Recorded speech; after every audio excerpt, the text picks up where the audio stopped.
அக்கிரமங்களினாலும் பாவங்களினாலும் மரித்தவர்களாயிருந்த உங்களை உயிர்ப்பித்தார். அதாவது ஆவியோட நிலைமை எப்படி இருந்ததுன்னா மரித்த நிலைமை. எப்பொழுது பாவத்திற்கு கீழாக ஆதாம் சென்றாரோ அந்த ஆவி எப்படி இருந்ததா?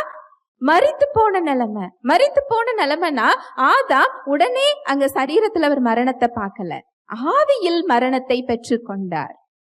ஆவியில் மரணம்னா என்னன்னா தேவனிடமிருந்து பிரிவு. பரிசுத்தமான தேவனால் பாவமுள்ள அந்த ஆவியில என்ன செய்ய முடியாது? வாசம் செய்ய முடியாது. அந்த பாவமானது மனிதனையும் தேவனையும் அங்க என்ன செய்கிறது? பிரிக்கிறது.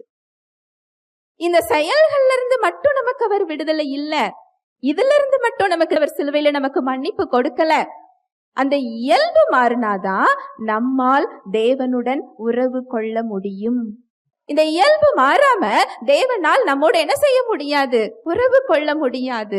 பரிசுத்தமான தேவனிடத்தில் நம்ம போய் நிற்கணும்னா அதற்கு அவருடைய பரிசுத்தம் நமக்கு தேவை, அவருடைய இயல்பு நமக்கு தேவை. நம்ம ஸ்டாண்டர்ட்ல போய் நம்ம போய் என்ன செய்ய முடியாது? நிற்க முடியாது.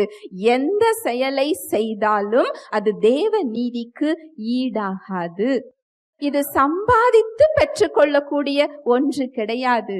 அது இலவசமாக நமக்கு கொடுக்கப்பட்டிருக்கின்ற பரிசு.